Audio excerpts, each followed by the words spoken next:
2:05 en la tarde de jueves de día de partido. Por supuesto, la efervescencia hoy en la calle tiene todo que ver con la selección nacional de fútbol de Costa Rica, pero también al jugar Costa Rica estamos muy orgullosos, independientemente de lo que vaya a pasar hoy en el área futbolística.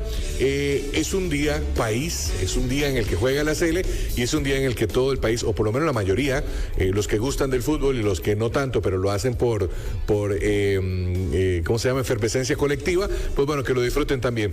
Y a propósito de Costa Rica, de la Sele, de nuestro país, a esta hora, durante los próximos ya 50 y pico de minutos, todos los días hablamos de música nacional, de la música hecha en Costa Rica, de las figuras que han construido esa historia musicalmente hablando y también en el arte, porque es parte del arte costarricense, artistas desde hace muchas décadas, artistas contemporáneos más nuevos y también artistas que por supuesto pues han marcado y han puesto nuestra bandera fuera del país, porque ese es el caso de King Rivera, que nos acompaña hoy en El Sonido de mi País. ¿Cómo estás, King?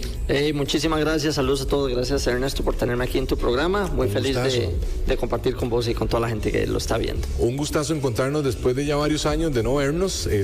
También siempre nos hemos topado en este mundillo de la radio y de los eventos y de la música, pero bueno, qué dicha que pudimos contactar y conectar de nuevo para estar aquí conversando hoy justamente de esto, de música, de las diferentes etapas que la música costarricense ha tenido, no solo en estilos musicales, sino también a nivel de mercado, ¿verdad? O sea, las épocas cambian. Conversaremos cómo está el mercado hoy a nivel musical nacional, pero también bandas. Bueno, hablamos de bandas porque creo que hay que mencionar, por supuesto, tu trayectoria con Scats y con otros proyectos que también conversaremos. Sí fue un sonido internacional también. Entonces, cómo todo eso sale de Costa Rica es lo que vamos a conversar hoy con vos. Bueno, ¿quién es baterista? Y además, y aprovecho de decirlo, con vos pasa algo muy particular y es que tenés una versatilidad musical muy curiosa. Hace pocos días estuvimos conversando sobre otro proyecto, ¿verdad? Baroque, donde quizás suena muy diferente a Scats, quizás suena muy diferente a cualquier otro proyecto que hayas hecho, pero siempre estás ahí. Y además has tenido otros proyectos tuyos en los que varías más a tu gusto, ¿verdad? ¿Cómo te definís en esa versatilidad hoy por hoy? Bueno, es bonito. Yo me manejo mucho en el estilo balada, pop, rock, un poquito de soul. Comencé tocando jazz, fusión. No me considero jazzista, pero mis inicios fueron tocando jazz fusión en los jam sessions de Jazz Café con musicazos como Walter Flores y Lalo Rojas, que ellos fueron durante muchos años miembros, bueno, fueron parte de la banda junto con estos de Rubén Blades, unos músicos increíbles. Entonces como que siempre ha estado el tener que tocar cosas diferentes. Muchas veces mi papá de hecho es el original King Rivera. Claro, eso hubiéramos empezado por ahí, por supuesto, porque sos King Rivera Jr. Exacto. Y papi me mandaba a veces a hacerle el reemplazo, porque él tiene una empresa, entonces a veces yo tenía que ir a tocar con Adrián Guisuete del grupo experimental, que era totalmente otro estilo musical. ¿Qué edad tenías cuando te mandaban de...? Ya iba acá como 22, 23, 24 años por ahí, más o menos. Y de hecho todavía en ese entonces Scats no había comenzado como tal. Yo estaba con Por Partes, era otra banda muy buena aquí de pop. Y antes de eso, digamos que como banda original tuve una que se llamaba Ares, que fue con la que comencé. Y a la vez he tenido que trabajar freelance, entonces al trabajar freelance le toca a uno pues estar tocando para diferentes artistas. Con diferentes estilos. Yo creo que, te voy a ser muy honesto, la banda con la que yo me he sentido más libre, hay dos con las que yo me he sentido muy libre de tocar como yo siento la música. Ares, que fue mi primera banda, la de rock que mencioné antes, que éramos chiquillos y a nivel de producción hacíamos lo que queríamos, lo que sentíamos con las canciones, no nos importaban si las canciones duraban 10 minutos, ¿verdad? O si tenían diferentes momentos y tiempos y todo lo demás. O si tenían, exacto, diferentes momentos, tiempos, si era un poquito fusionada también, o un poquito progresiva, no nos molestaba, lo hacíamos porque era lo que sentíamos, era el sentimiento con cada canción. Con Scats ha sido muy similar, porque el primer disco Scats especialmente fue un disco que lo hicimos nosotros a nuestro criterio total, sin pensar siquiera en que íbamos a sonar o que potencialmente podía gustarle a la gente, sino que fue como, somos nosotros tres, hagamos estas canciones que son balada pop, pero hagámoslas a nuestro estilo. Y cada uno le pone su sabor, su feeling, y eso fue lo bonito. Yo ahí sí podía como tener un nivel por ser mis bandas, de expresión diferente. Para quien quiera que seas, era el disco. Ajá, para que quiera que seas, donde quiera que estés. 2007. El 2007, exacto. Eso fue muy bonito, eso ha sido muy bonito. Entonces con Scats yo tengo esa libertad al tocar. Más bien ahora, el que se ha puesto un poquito de barreras en los últimos shows soy yo, pero es una cuestión ya psicológica porque yo ya pienso como productor. Entonces... Ya no estás tan a la libre, ya tienes un poco más de estrategia. Sí. Pensando en que las cosas también funcionen comercialmente. No solo eso, no es por lo comercial, es porque yo tengo ya tantos años también de estar produciendo, que cuando uno produce canciones para que sean un poco más comerciales, ya usted ordena cosas, no hace cosas tan a la libre, sino que pensás en ordenar para que todo suene más claro, todo suene con orden dentro de la canción. Entonces yo ahora escucho cosas que yo hacía en el primer disco de Scats, y eran cosas que yo sentía, pero tal vez no tenía tanto orden. Y conforme en estos de 15 años, ¿verdad? Todo ha cambiado, casi 20 años, todo ha cambiado tanto en mí, que yo ahora pienso, hasta cuando estoy tocando en vivo, pienso más a nivel pienso más como productor que como baterista. Entonces pienso, ¿cómo le pediría yo a un baterista que toque esta canción? Claro, aunque estén en vivo. Aunque esté en vivo, ya eso me pasa. Entonces pienso como diferente. Creo que eso tiene muchísimo que ver también, no solamente con la profesionalización, porque con esto no quiero decir que cuando empezaste tal vez eras más empírico o menos profesional, no, pero sí mucho con la madurez artística, que valga la redundancia, todo artista atraviesa a través de los años. O sea, el artista que empieza no tiene los mismos estándares, no solo de calidad, sino estándares también de filosofía, de cómo es su música, que cuando ya pues tiene la experiencia que vos tenés. Eso que mencionabas también es muy interesante porque, bueno, Ares, que fue este proyecto que estoy seguro que lo aprecias muchísimo hasta el día de hoy. Sí, me encanta cuando escucho. Por partes. Tuvimos aquí hace algunos días a Macho, te comentaba, ¿verdad? Que fue también un honor tenerlo y hablar de la época de Por Partes, todo lo que hicieron y por supuesto lo que significa para el país. Creo que ahí el cambio no fue tan drástico porque seguía siendo un rock, seguía siendo un sonido además muy amigable para la audiencia. Sí. Bueno, yo tengo que aceptar que Macho nunca me impuso, digamos, una manera de tocar tampoco. Macho me dio libertad total de tocar como yo lo sintiera. De hecho, el segundo disco, que fue donde yo entré para la creación del segundo disco. De hecho, entré hacia el final de la gira del primer disco de ellos. Yo no era parte del disco Por Partes. Sí, del primer disco, ajá. Luego vino Solo Paz. Ese fue el disco en el que ya vengo yo. Ese disco estuvo nominado a un Grammy Latino. Claro.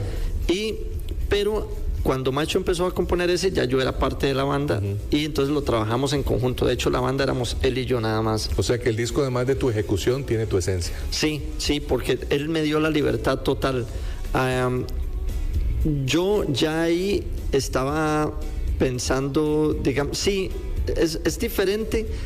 Lo que pasa es que fue algo psicológico, porque no es lo mismo ser uno el dueño del proyecto totalmente y vos, digamos, moralmente sabes que sos el dueño del proyecto, como con Ares y Scats, pero en ese caso yo había llegado, a pesar de que Macho me dejó ser uno de los dueños de la banda, yo no era el creador de la banda. Entonces, como que psicológicamente yo aún así tenía un paso atrás de lo que era la toma de decisiones finales era Macho, entonces yo estaba como un paso atrás. Yo respetaba eso, sí. Creo que te referís como que de alguna forma te podías limitar porque te sentías invitado o te sentías visita, aunque tal vez te sentías como en el hogar, pero digamos, era eso, no dabas ese... Exacto, ese no era, yo no había construido la banda de cero. Exacto, yo no había construido la banda de cero, entonces yo quería respetar un poco ese hecho y eso siempre hacía que Macho era el creador, digamos, para ese momento que éramos él y yo, era el creador original de la banda. Entonces, al no estar a la par de él como dueño absoluto, a mí instintivamente y psicológicamente me hacía también tocar, no estando tan frontman como con Ares y Scats, que me permiten ser frontman y yo con Scats hago solos y Luis Alonso hace solos y Nelson hace solos, todos podemos ser frontman. Con por parte yo era un poco echado para atrás. Entonces digamos que a la hora de producir las canciones también, a pesar de tener la libertad absoluta, Macho nunca me la quitó, pero yo como que instintivamente era un pelito más para atrás. Bueno, he tenido el honor de conversar con Macho hace algunos días de por partes, contando anécdotas e historias maravillosas, y ahora con vos, y bueno, y te conozco de mucho tiempo, me da la sensación de que era muy cómodo trabajar entre ustedes, musicalmente hablando, ¿verdad? Obviamente, todos los artistas y todas las bandas siempre nos dicen, bueno, al final hay conflictos, hay decisiones que tomar, hay cosas, ¿verdad?, que hay que concatenar para que la banda fluya, pero más allá de eso, más estratégico, administrativo de una empresa como una banda es, musicalmente me da la sensación de que ustedes podían trabajar muy cómodos. Si pienso en cómo es Macho, si pienso en cómo sos vos, y creo que eso se reflejó, y hablamos del disco Solo Paz. Sí, de hecho Macho, discazo. Bueno, primero lo quiero muchísimo, le tengo una altísima estima y mucho respeto por lo que él ha logrado, y logró en ese corto periodo de tiempo a nivel musical. Fue algo muy grande para el país. Yo creo que fue como banda la primera banda en estar nominada a un Grammy Latino, como banda costarricense. Entonces, partiendo de eso, Macho es un líder también. Yo tiendo a ser líder, pero yo ahí, como te dije, instintivamente di un pasito para atrás, porque él es el dueño absoluto del proyecto, entonces yo lo voy a acuerpar en lo que necesite. Pero en las tomas finales de decisiones, yo daba mi opinión, él la escuchaba, pero él tenía la última palabra. Con Scats tenemos que llegar a un acuerdo absoluto. Es un reto mayor. Exacto. Sí. Entonces es diferente, pero con Macho trabajar fue muy, muy lindo. De hecho, el hecho de que yo saliera fue una cuestión circunstancial de necesidad en ese momento, porque Macho ya tenía su empresa. Entonces, simultáneamente Macho tenía la banda y la empresa. No necesitaba la banda para vivir. Yo necesitaba la música para vivir. Entonces yo tuve que tomar una decisión en ese momento, y por parte no era una banda tan activa como que me generara a mí, digamos, un sueldo mensual como para decir, tranquilo, me quedo con por partes. Eso te iba a decir, por partes, y también en el buen sentido del comentario, por partes era un lujito también. Era una banda más, claro, era una banda muy fina, muy elegante musicalmente, muy rica, muy profesional, con talentos como ustedes, pero al final era un lujito de un high class, y no me refiero para nada a algo socioeconómico, sino a una cuestión de... no era la banda que tenía la agenda llena toda la semana y que iban a todos los bares y a todas las discotecas, y que no, era algo más de gusto. Era muy selectivo. Sí, ¿sabes por qué? Porque el show que tenía por partes era muy bueno. Eso significa que al tener un show bueno necesitas más presupuesto para ejecutar. Con la producción que requiere ese show. Exactamente. Entonces no era tan fácil, no era como un show como para estar en barcitos. Sí, no era una venta retail. Exacto. Era un poco más premium. Y creo que eso, bueno, eso lo replicaste con Scats también, ¿verdad? Sí, pero con Scats comenzamos tocando en todo lado. Por ejemplo, eso fue poco a poco cambiando, pero de hecho para ese momento que yo dejé por partes era que Scats ya estaba generando conciertos, fructificando mayor. Mucho, sí, estábamos tocando mucho al mes en lugares es que Scats nació muy diferente, fue un proceso, porque nosotros comenzamos tocando covers. Bueno, no covers, nunca hemos tocado covers. Hemos tocado versiones.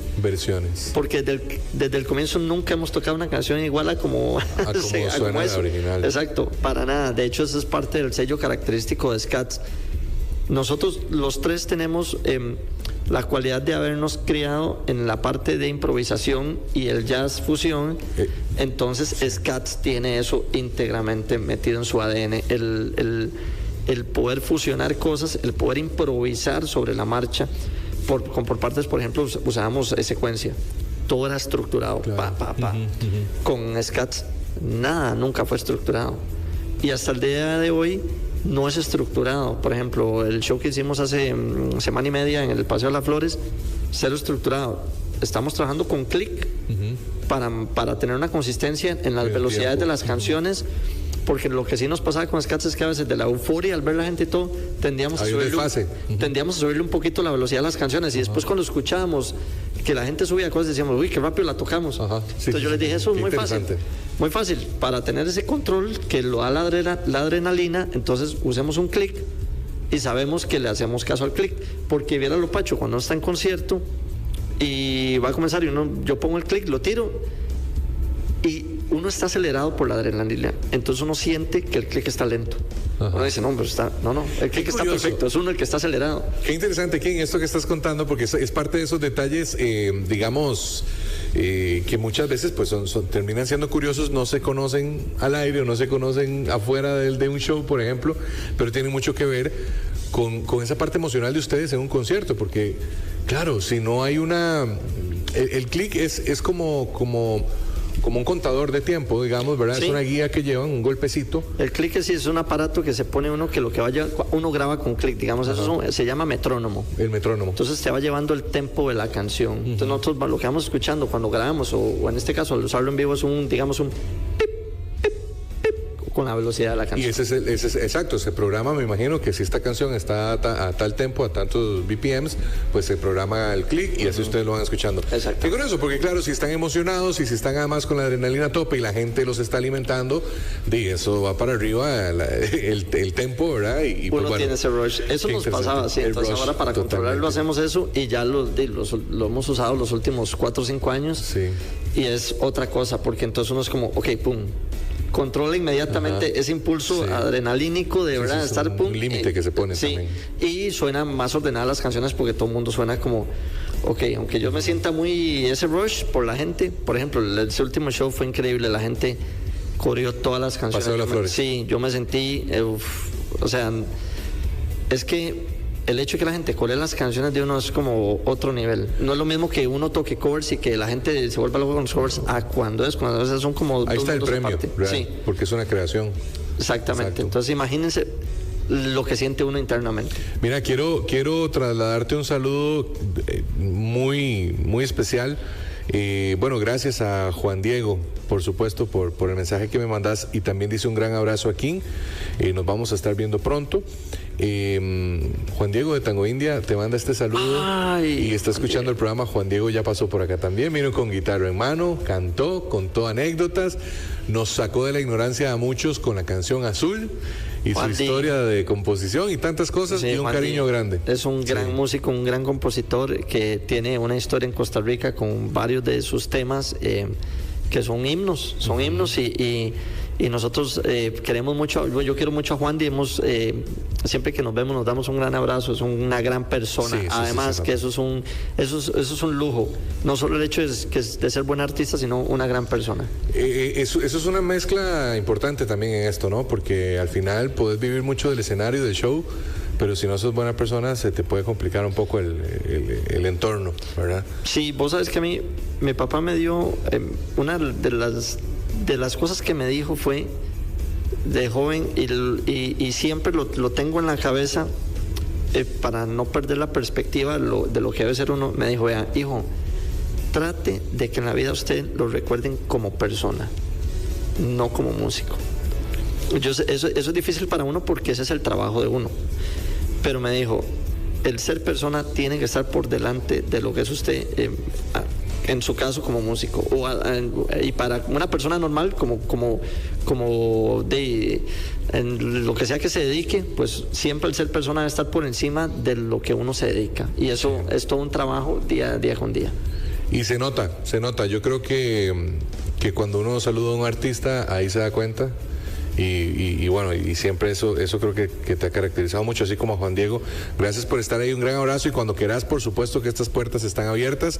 Y de paso les digo, ya viene, bueno, esta primera etapa del programa ha sido muy de conversaciones individuales, pero bueno, queremos preparar la mesa muy grande, ahí está, hay micrófonos. Muy bien. Queremos preparar en algún momento, invitarte a vos, qué sé yo, a Macho, a Juan Diego. En estos días tuvimos a Emma de Akasha, y Emma tiene 1000 temas. También. también que quiere desarrollar, y entonces podemos de repente, ¿por qué no pensar? Bueno, el tema del reto son las agendas, pero pensar en que la conversación de la música se abra mucho más. Bueno, 2:25, vamos a escuchar música de Scats porque precisamente a la vuelta vamos a hablar también de... bueno, una invitación que Scats recibe muy importante para este sábado, sí. de lo cual quiero que hables también para que la gente a través de Extra Radio pues pueda acompañarlos, y me parece una invitación de lujo por lo que va a pasar el sábado y quienes van a estar ahí el sábado en el Teatro Nacional. Vamos a música y volvemos, 2:26 en el Sonido de mi País, aquí en Extra Radio. Hoy nos acompaña King Rivera. ¿Están listos, papuchines? Viene. Que afortunadamente la lluvia ya acá en Tibás paró, porque sí estuvo lloviendo bastante fuerte, y creo que es importante hacer mención de la precaución en la carretera. El Instituto Meteorológico Nacional anuncia que desde hoy jueves y extendiéndose hacia el fin de semana, el clima va a estar más complicado que los días anteriores. Abrigo, sombrilla, paraguas, capa, pero además mucha conciencia y mucha precaución si estamos conduciendo, si estamos en carretera, y bueno, y si se puede evitar, pues obviamente esa es la mejor opción. Antes del corte hablábamos con King de un evento muy importante en el cual va a participar este fin de semana, el sábado, en el Teatro Nacional. Teatro Nacional. Bueno, el evento es el aniversario de otro gran artista, gigante en Costa Rica, Arnoldo Castillo, pero además va a estar Scats y además va a estar Editus. Y los tenores también. Y los tenores, no, imagínate. Estamos las 3 bandas invitadas porque las 3 bandas hemos sido parte de Arnoldo, por decirlo de alguna manera, o parte de la historia de Arnoldo como artista. Por ejemplo, Editus trabajó muchísimo el primer disco de Arnoldo, estuvo muy de la mano con Arnoldo en el primer disco. Creo que ese disco se llama Dialoguemos. Nosotros, Scats, bueno, Luis Alonso produjo el segundo disco de Arnoldo, que es un disco de pop. Y nosotros fuimos la banda de ese disco. Entonces, ese disco se llama ¿Cómo podrás? Los que quieran escucharlo, cordialmente invitados, están en las plataformas. Van a escuchar como el sonido de Scats y la tocada de Scats, pero con la voz de Arnoldo. Eso te iba a decir, porque qué interesante cuando decís nosotros fuimos la banda de ese disco. En esos casos, King, ya a nivel obviamente, no sé, de créditos y disco y la impresión y los derechos, no sé, en fin, en temas de verdad más estructurados, se menciona que la música, que la banda es Scats o son individuos. King Rivera, Luis Alonso Naranjo, Nelson Segura. Ese disco es como, creo que, voy a hacer un trato de recordar, creo que es un mix, porque Arnoldo le pide a Luis que le produzca el disco, pero a la vez le pide que sea el concepto, o yo no sé cómo lo hablaron, pero el asunto es que nos dijeron que fuésemos como Scats. Sí, porque yo en ese disco tengo libertad de tocar. Claro, por ejemplo, en ese disco Luis me manda las canciones y me las mandó como a medias y me dijo, ya usted sabe lo que tiene que hacer. Esas fueron sus palabras. Entonces yo agarré en mi estudio y comencé a crear las baterías y me doy lujos, o sea, hago cosas. De hecho, es uno de los discos, junto con el primero Scats, en que soy más libre tocando. No pienso tan estructurado como productor, sino que me liberé tocando más como baterista. Eso me gusta, cuando lo escucho digo, suena súper libre. Y ahora ayer estábamos en ensayo, 17 años de no tocar esas canciones. Entonces fue algo chivísima ayer en el ensayo, porque las canciones sonaron súper bien y fue como retroceder 17 años en el tiempo y volver a sentir, digamos, esa magia. Esa magia fue muy bonito. Ahí en los créditos aparecemos individualmente. Y también aparece el nombre Scats. Sí, entonces por eso te digo que es como una mezcla. Un híbrido. No, me daba la curiosidad porque esas cosas también son chivas decirlas, ¿verdad? La camaradería o cómo también entre artistas hay mucha confianza para que vení, sé parte de mi producción, quiero que suene a esto, quiero que lo hagas vos, y eso también es importante porque muchas veces fuera del mercado la gente que solamente consume música puede pensar que cada uno va por su camino separado y que, ¿verdad? Y no, en realidad hay mucho apoyo. King, ahora que decías esto, cuando te dicen hacer lo que sabes hacer y tenés que tocar las baterías de un disco, vos empezás de cero, ¿qué te mandan? ¿Ya guitarras y voz o solo? O sea, ¿cómo vos decís? Aquí va este redoble, aquí va este platillo, aquí voy a hacer una transición bien loca porque entra esto, y luego después de tu batería la canción tiene que sufrir cambios, Vea, eso Porque te la mandan sin saber cómo va a sonar. Sí y no. Hay muchas maneras de trabajar actualmente en grabación. Yo trabajo de todas las maneras posibles. Voy a tratar de explicarla rápidamente. Hay un disco que yo trabajé, por ejemplo, para una gente en España, donde viene en canciones cantando los del Gusto Nuestro, que no me acuerdo ahorita el nombre, y el del Blues de la Soledad. ¿Cómo se llaman? Bueno, ellos, así, musicazos, cantantes así top españoles. Es un disco totalmente español, se llaman Cuando los tambores hablan. Y, por ejemplo, ese disco tiene Miguel Ríos y Ana Belén y Víctor Manuel vienen cantando en ese disco que grabé. Eso lo grabé en el 2017. Es muy simpático porque, por ejemplo, solo ese disco tuvo 2 productores. Una chica que se llama Inma Serrano, es una compositora española buenísima, y el hijo de Ana Belén y Víctor Manuel, que ahorita no me acuerdo el nombre de él. Ellos 2 eran los productores del disco y se dividieron el disco 50 y 50. Tantas canciones Inma, tantas canciones el señor.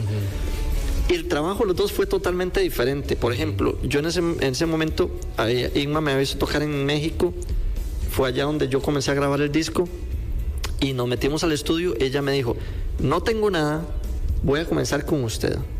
Entonces ella agarró, yo estaba en el lado donde tenía la batería armada y ella estaba al otro lado y comenzó a tocar la canción y me dice, escuchando la guitarra, ¿qué se imagina? Entonces yo le dije, en esta parte imagina, y tocaba.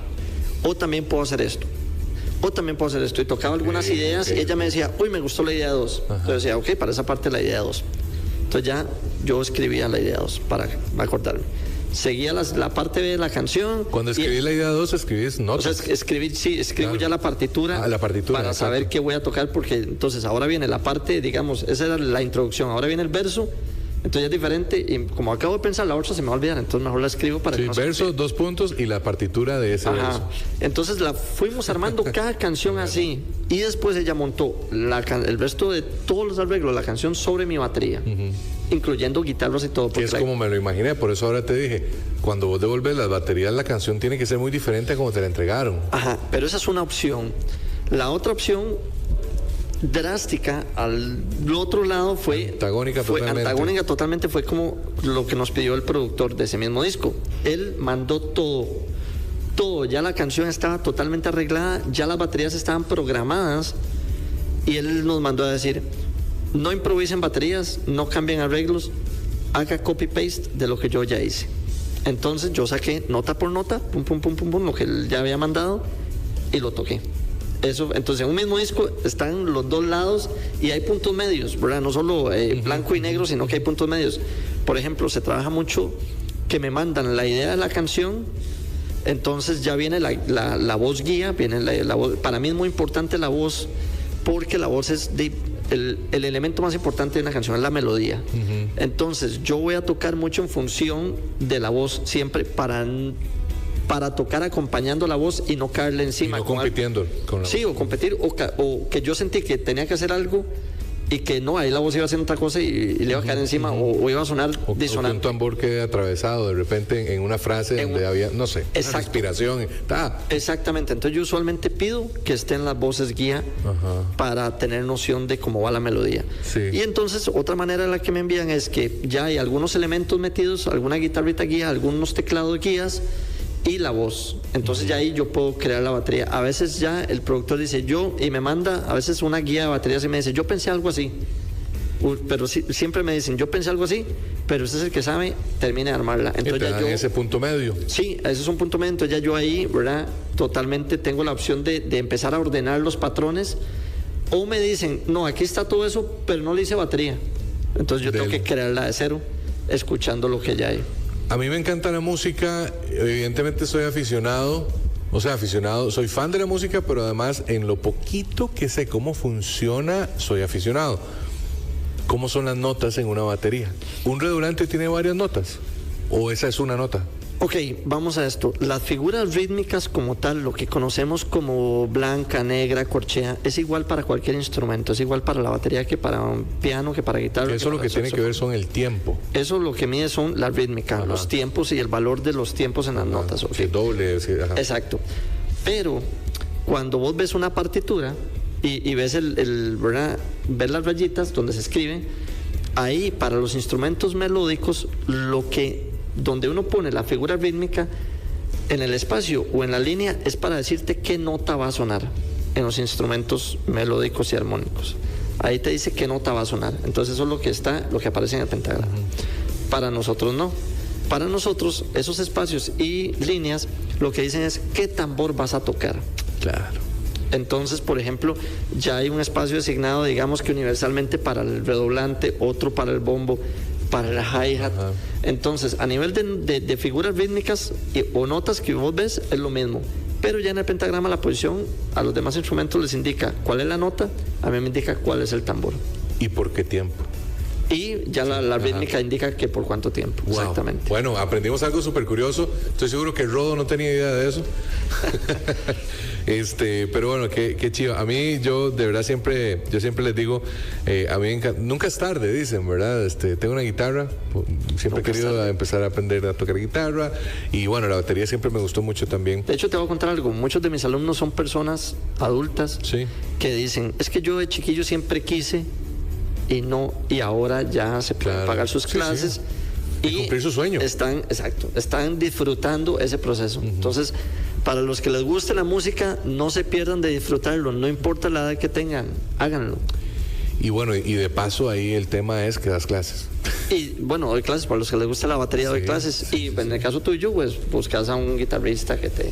Sí, no, y te digo, y la batería me encanta. De hecho, yo toqué batería no. La batería es el instrumento más chido. En mi época de cole, un muy buen amigo mío, Alex Chávez, el famosísimo Chiqui, allá en Turrúcares de Alajuela, que además ese me metió un montón de cosas, ¿verdad? En la vida, bomberos y demás, pero además de eso, él es baterista.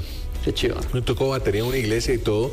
Y recuerdo que en nuestra época de colegio, yo iba a donde Chiqui y usaba su batería, ¿verdad? Una Pearl negra. Muy bien. Sí, luego creo que tuvo una roja o azul muy brillante, era grande, ¿no? Porque creo que las baterías también tienen sus envergaduras, ¿verdad? Sí, tienen sus diferentes tamaños dependiendo de lo que vos querés decir. Entonces, yo me acuerdo que, pues muy empíricamente la tocaba, él me daba algunas cositas, como, maestro, esto, y después yo iba sacando cosas y sonaba bien.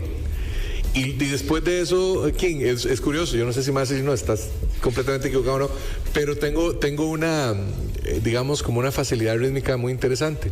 Y a veces sin saber o sin conocer una canción, yo siento cuando viene un cambio, cuando viene un redoble, y lo hago en la manivela del carro, y lo hago ¿verdad? Y creo que eso es porque uno lo siente también, eso es una sensación. Es sensorial, eso es un poco lo que uno llama el talento, porque eso es sensorial.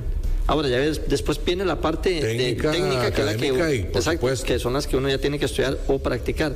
Pero sí es importante que hay gente no tiene tan despierta esa capacidad sensorial para sentir cuando vienen sentirlo, es que lo sentís nada más. Sí, o a veces hay gente que uno se da cuenta, que va perdido en el ritmo, está cantando en un karaoke y uno siente bien y la persona ni siquiera la melodía y mucho menos el tiempo. Exacto. Pero bueno, es lo que decías, ¿verdad? Cada uno tiene también sus fortalezas. Y recuerdo que lo disfruté mucho. Hay muchos videos cuando estoy viendo redes y en la época de ocio, me salen muchos de batería. Y esto que te cuento es curioso. Me encanta ver a los niños pequeñitos que están tocando batería, están con su audífono y están tocando magistralmente. Y además, King, no están tocando, no sé, aquí obviamente amamos todos los géneros, pero están tocando cosas muy pro. Sí, difíciles. Un rockcito muy, ¿verdad? Creedence o de repente Metallica o de repente... Y uno dice, y tiene 5 años, y tiene 6 años, y además de que disfruta de esa música, ¿cómo lo hace? No, es que son genios. Ya esa sensación que hablamos la traen, la de sentir. Traen, pero además son genios, porque no es lo normal. Ok, vos puedes traer la sensación, pero depurar el tocar, ya que suene a cierto nivel, eso es que o has estudiado mucho o sos un genio. Entonces, por ejemplo, yo tengo amigos aquí en Costa Rica, hay muchos genios musicales. Tristemente yo no soy uno de esos, pero por ejemplo... yo tengo que estudiar mucho. Yo despierto sensorialmente mucho rítmica, pero yo tengo que estudiar mucho. Pero es que, por ejemplo, yo tengo amigos músicos que agarran la batería y que medio les suena. De entrada, no han estudiado nunca batería y ya entienden la rítmica y medio les suena. Y a nivel de coordinación, ya como que su cuerpo les dice, por aquí va. Pero agarran el piano y parece que también, como que su mente les dice, pongan la mano aquí y los dedos muévanlos así. O sea, yo no puedo hacer eso. O agarran la guitarra y una vez ya pueden, como que algo en su cabeza les dice, mueva la mano así. Yo no puedo. O sea, no puedo. Yo agarré. Para mí ha sido frustrante porque intenté tocar el teclado y agarro y paso haciendo escalas 25 minutos y no paso ahí y no puedo y me siento trabadísimo y entro una desesperación. Ese es el tema, te puedes autosabotear porque no te está saliendo. Claro, a mí, por ejemplo, yo soy malísimo en esas otras cosas. Pero hay gente que lo Y Luis logra. Alonso, por ejemplo, es un crack. Luis Alonso puede tocar piano, agarra a veces guitarras del tercer disco de Scats. Las guitarras eléctricas son Luis Alonso. Wow. Bueno, y Nelson, ni digamos el bajo, Y Nelson que lo el hace bajo. para donde quiera. Y el ¿verdad? teclado, Y el Nelson, teclado, claro, el toca teclado, sí, teclado más cinta y todo esto, ¿verdad? Exacto. Wow, qué fascinante. Y te voy a decir, por supuesto que hablar con vos de esto es fascinante, es un honor, pero además dicen que a veces es muy difícil de uno mismo percibirse. Pero ahorita que decía, no, yo quisiera ser un genio, no soy un genio. Por supuesto que sí, King. O sea, yo creo que sos un referente entre los músicos nacionales y entre bateristas, por supuesto. Pero además se puede, el resultado de lo que habla, ¿no? Y las cosas, los proyectos que has hecho. Ahora me decías, bueno, es que cuando me contrata una banda de afuera o cuando voy a grabar un disco que no tiene nada que ver ni con Scats, ni con lo nacional, porque trabajas internacionalmente. Sí, creo que eso es un resultado que muchas veces uno trata inconscientemente de minimizarlo, pero ahí está. Y entonces sí te quiero decir que es un honor para mí hablar de estas cosas, porque yo creo que a uno que le gusta la música no siempre puede sentarse con alguien como vos a que le cuente estas cosas o a tener la libertad de decir cómo son las notas en una batería, ¿verdad? Bueno, y entrar en ese mundo tuyo. Y sé que quien está escuchando esto está entrando en tu mundo. Y como bien lo dijiste, si escuchando esto hay gente que siempre quiso tocar batería, que siempre quiso tocar guitarra, que hágalo. Y lo estoy diciendo yo, que estoy por tomar la decisión de alguno de los instrumentos que me gustan empezar. Porque más allá también de un sueño musical, es una catarsis, es una relajación, es Todo. un hobby, es amor propio. Todo, si quieres todo. hacerlo, hazlo. No, eso es como ir al gimnasio. Claro, Es más, de hecho, les voy a contar algo también físicamente. Bueno, yo di un TEDx en el 2018 Claro. y tuve que hablar de lo que significa, digamos, a nivel de físico la batería. La batería es considerado como un ejercicio de alto rendimiento, como jugar un partido de fútbol americano o fútbol soccer. Y de hecho, uno de mis alumnos, él va mucho al gimnasio y tiene uno de esos relojes especiales que le miden las calorías y todo. Termina eso en rojo. Imagínate que él los últimos 2 meses se ha estado midiendo, va el mismo día al gimnasio que va a mi clase. Siempre gasta más calorías en mi clase que en el gimnasio. Es muy, muy simpático. No voy a cambiar de instrumento. Entonces, por ejemplo, clases con King. es algo muy simpático porque es todo un trabajo integral. Porque la batería en ese caso es muy físico y a la vez tenés que estar muy concentrado para ciertas cosas. Entonces te pone a trabajar, ¿verdad?, las neuronas a un nivel y eso es muy bueno a nivel de salud mental y salud emocional y salud física. Sí, yo ahora que recuerdo y voy a cuando yo tuve la batería al frente, bastante tiempo, yo creo que tal vez unos 2 o 3 años de mi colegio, porque yo con este amigo que te cuento estuve de quinto de escuela hasta, bueno, y diría que hasta 11º, pero no, yo dejé el colegio en 10º para entrar en este mundo de la comunicación. Pues digo, el año siguiente saqué el año de noche, pero recuerdo que en ese periodo que usé mucho la batería de él, que me fascinaba en las tardes, también descubrí que algo que yo pensé que me iba a costar mucho, lo podía hacer muy fácil, y era el tema del bombo hi-hat, cuando no es con el bolillo, sino que es con el pedal del hi-hat, que siempre, el hi-hat puede estar ahí acompañando, exacto, ¿verdad? Aunque no le estés dando, y luego lo puedes cerrar y darle, y suena tan diferente si está abierto. Bueno, exacto. O sea, son cosas que uno dice, sentarse en el banquito, que no sé si tiene un nombre propiamente, ¿verdad? El banco batería, sí. Que además gira y todo lo demás, sentarse ahí y ver esto al frente, puede intimidar, claro, totalmente, King. Pero cuando te das cuenta que algo te salió bien, te sonó rico y que lo volvés a hacer y que luego y el bombo solito y luego o sea, yo creo que ahí donde decís que es sensorial, Es más, te voy a interrumpir brevemente. Sí, sí. Sensorial ayuda porque te acelera el proceso, pero ojo que interesante. Yo he tenido alumnos que no tienen desarrollado esa parte sensorial y llegan a tocar.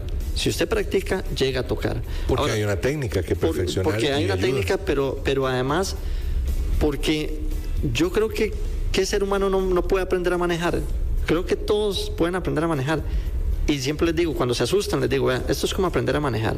Si usted agarra el carro por primera vez y el carro está parado y uno está, ok, que tiene que meter primera, entonces meta el clutch, meta primera, y entonces los pies tienen que hacer un juego de soltar el clutch, ir metiendo, está el freno puesto, ¿verdad? Entonces vas metiendo el clutch metido y después tenés que quitar el pie del freno, sacando el clutch lentamente y metiendo el acelerador. O sea, ya estás haciendo todo un trabajo de coordinación para manejar. Entonces yo les digo, dígame una cosa, el primer día que usted manejó no se sintió estresado, ¿verdad? De esas cosas. Y me dice, sí, claro. Le digo yo, ¿y usted ahora piensa cuándo va a hacer algo, cuándo va a manejar? Le digo, cuando usted se dio cuenta ya... Es súper automático. Les digo, la batería es exactamente igual. Llega un momento en que la práctica hace que se vuelva automático. Entonces puede costar al principio, pero automatizar los movimientos. Entonces, ahí es donde hay facilidades, que es cuando uno es más rápido automatizando movimientos, que ya personas traen esa facilidad, y hay otros que duran más, pero todos al final de cuentas vamos a poder hacerlo. 2:53, lamento demasiado que el tiempo se nos ha ido rápido, pero es por lo rico de la conversación. No sé cómo la has pasado. Increíble. Y no digas que bien porque estamos al aire. Increíble. De verdad que, bueno, lo bueno de esto es que también lo pueden repetir el fin de semana. Ya les daremos los horarios al finalizar. Hablo del tiempo porque quisiera hablar mucho más con vos, King, y ahorita, para ir cerrando, y con lo que hablábamos ahorita, mucho en automático, y obviamente tenés años en esto y la batería es tuya. Pero hoy por hoy hay cosas que te pongan a pensar y que sean un reto con el instrumento. Me refiero a, ¿cómo hago esto? Además, en corto, yo tocando en Nace una Estrella, tengo que tocar muchas canciones latinas. El latino no es mi fuerte, porque es otra manera, o sea, son otros tipos de ritmos, y mi cabeza no tiene la práctica de esos ritmos. Entonces, para mí ha sido un trabajo. Cada vez que tengo que tocarlos, yo tengo que meterme unos días antes, escribir las partituras y practicar esas bases mucho. Hay las bases que ya domino, o los géneros que ya domino, yo puedo irme a veces sin practicar. De hecho, la mayoría de veces me voy sin practicar. Escribo la partitura y puedo llegar a leer a primera vista. King, y ahora te interrumpo yo mínimo, porque también es una duda que uno como audiencia puede, ¿verdad? Y es, por ejemplo, Scats. Las canciones de Scats están en vivo.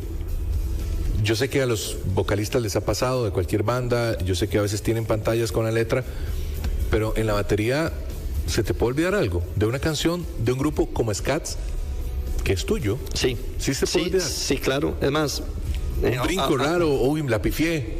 Claro, es más, uno cuando nosotros estábamos tocando constantemente, hay un momento en que tal vez estás tocando tan automático y te da un mini blanqueo ahí, como un glitch, ¿verdad? Mental, y uno, uy, ¿qué parte viene? ¿O en qué parte estoy de la canción? Brevemente, eso le pasa a uno. Claro. Y hay que poner a funcionar, ahí entra el cerebro otra vez a ponerle atención meramente a dónde estás para volver a retomar. Y como sos tan digo, en el buen sentido, sos tan escandaloso, porque por eso las baterías a veces tienen esta barrera de acrílico, ¿no? Para que el sonido que salga sea el microfoneado y no el sonido tanto de ambiente, ¿cierto? Eso es para evitar, especialmente no tanto para que salga hacia la gente, no, para evitar que se le meta mucho el sonido de la batería a los demás micrófonos de los compañeros. Ajá, guitarra, voces, cantante, todo. Ok, a eso me refería. Al ser vos tan escandaloso como baterista, por ejemplo, Luis Alonso y Nelson, si tenés un blanqueo de estos, ellos se dan cuenta. Si suena, depende. Si suena raro, o sea, si ellos notaron que yo no toqué lo que tenía que tocar, se van a dar cuenta inmediatamente. O que por un blanqueíto el tiempo cambió, o hubo un golpe que sobraba. Bueno, eso puede ser no un blanqueo, eso puede ser un pifionazo. O sea, un error meramente. Qué bueno, y que uno simplemente pegó mal el golpe y... Se te zafa un bolillo, o sea, son cosas que la ejecución, por favor. A veces eso no se dan cuenta, porque uno resuelve tan rápido con una mano. Una mano sigue tocando, pega los golpes principales mientras la otra saca el otro. Y tal vez ese golpe secundario, que era más de compañía, es el que está solucionando con el bolillo que viene en camino. Exactamente, entonces ese no es importante. Entonces a veces la mayoría de veces no se dan cuenta si uno resuelve rápido. Pero los glitch, eso sí es un poco más más evidente, digamos, por lo menos a los que conocen la canción. Sí. Y eso nos pasa a todos los músicos, eso nos pasa a todos. Digo, por ejemplo, lo que me preguntabas ahora de la dificultad, hay una canción de la de Arnoldo que es latina y yo no me acordaba qué base había hecho, y para peor la base fue una mezcla que hicimos entre Nelson y yo, y tiene unos hi-hats todos sincopados, y yo tuve que pasar 2 o 3 días antes de ayer del ensayo estudiando esa base para acordarme y sacarla de nuevo como si fuera otro baterista y ver cómo la había tocado. Un hi-hat casi suelto, casi viviendo solito, sí, independiente de la batería, digamos. Exacto. Sí, eso a veces, y queda muy bien. Preguntas rápidas, ¿un solo de batería es un solo? ¿O eso también está...? Bueno, eso sí, ¿Eso también tiene su partitura y ya te lo sabes? ¿O el solo es, pum, luces a voz y volvete loco? Hay 2 maneras. Hay gente que escribe sus solos, porque eso ya tiene que ver en el aspecto de qué tan creativo es la persona. Y hay músicos que no son creativos. Hay músicos que pueden tocar increíble, pero no tienen despierta la creatividad. ¿Sabes a quiénes les cuesta mucho? A los músicos clásicos. Son perfectos leyendo, pero la gran mayoría les cuesta tener la creatividad de improvisación, salvo que ya se metan a ese mundo y lo desarrollen, pero su estudio no los tira por ahí.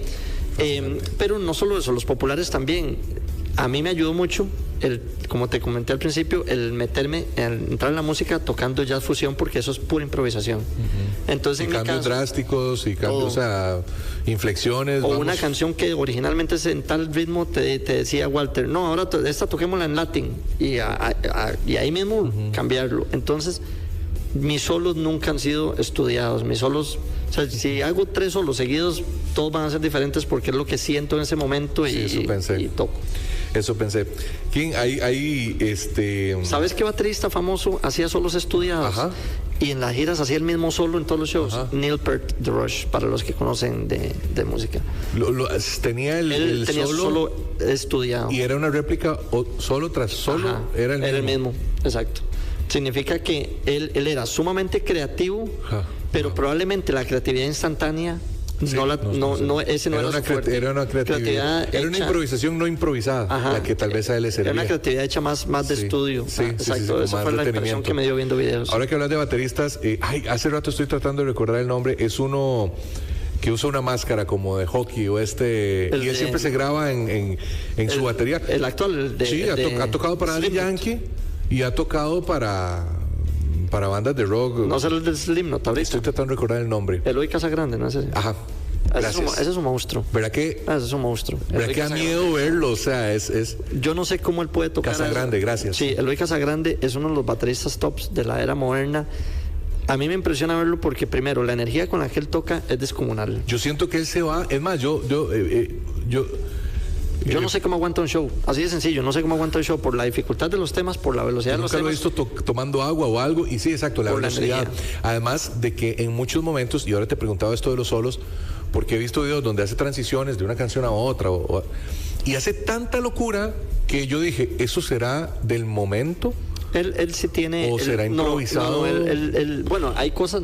yo creo que es 50-50. En un caso como él sí puede improvisar real time, pero también algunas son estudiadas con la banda. Sí, es impresionante. Y he visto videos de él, por ejemplo, en el Wisin y Yandel Sinfónico, que no sé si lo has visto. Ese nunca lo he visto. Bueno, como Wisin y Yandel Sinfónico. Hay un show también que de Daddy Yankee en vivo, o sea, no sé si y fue Eloy Casagrande el que tocó. Te lo juro. Bueno, él es un monstruo, es un monstruo batero, así es. Yo lo admiro muchísimo. Nos vamos. Ahora que hablamos de bateristas, Alex González. Me encanta. ¿Sí? También, sí. Me encanta porque una de las cosas más difíciles musicalmente es tener su sonido propio. Para cualquier tipo de músico, llegar a copiar es muy fácil. Tocar como fulano tal es muy fácil. Ya creó el fulano tal un concepto. Claro. Crear vos un concepto y sonar a tu manera es sumamente difícil, y eso es lo que lleva a los músicos y artistas a otro nivel. Que si Alex toca en un proyecto de él o en otro proyecto, el sonido que escuchamos con Maná, no sé, puede ser que lo varíe un poco, pero al menos... Por la esencia del otro proyecto, exacto, pero es Alex. Exacto, pero es Alex. Y con Maná, que es su esencia, o sea, usted escucha a la baterista, a las canciones de Maná, y usted por la batería usted dice, este es... Claro, a eso me refería. Y es buenísimo, un showmanship increíble. Hay varios, obviamente no nos dio el tiempo, pero quiero hacer el ejercicio y con esto cierro magistralmente, confirmando lo que decía hace un rato. Y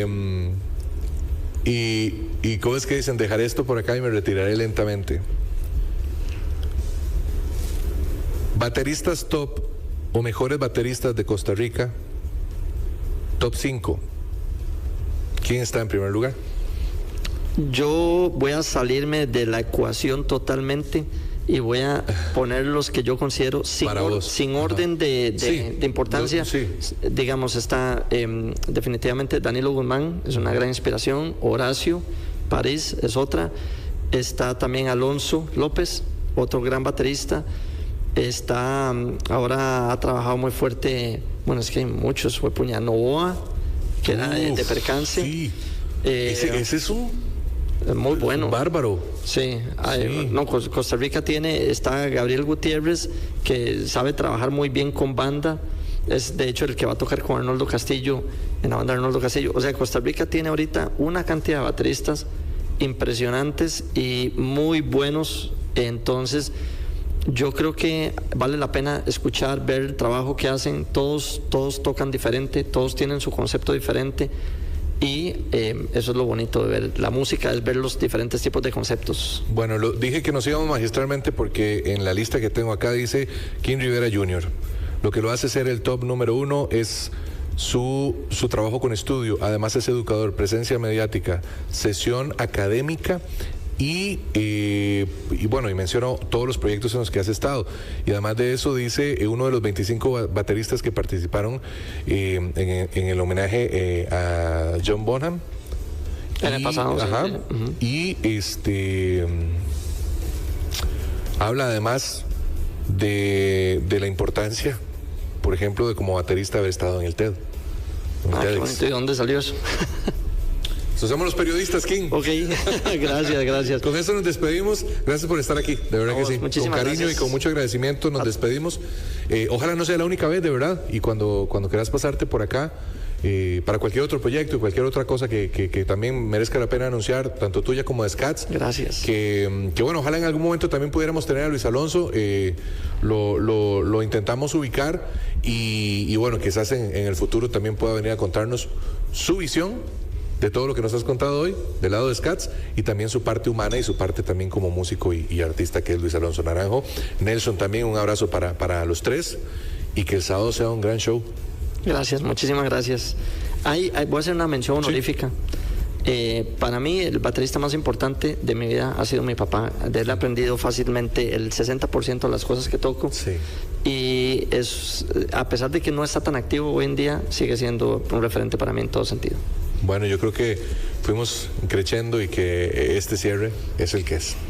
Gracias, King. Gracias a todos. Nos escuchamos entonces mañana otra vez a las 2 de la tarde. Que la pasen muy bien acá en Extra Radio y Extra TV 42.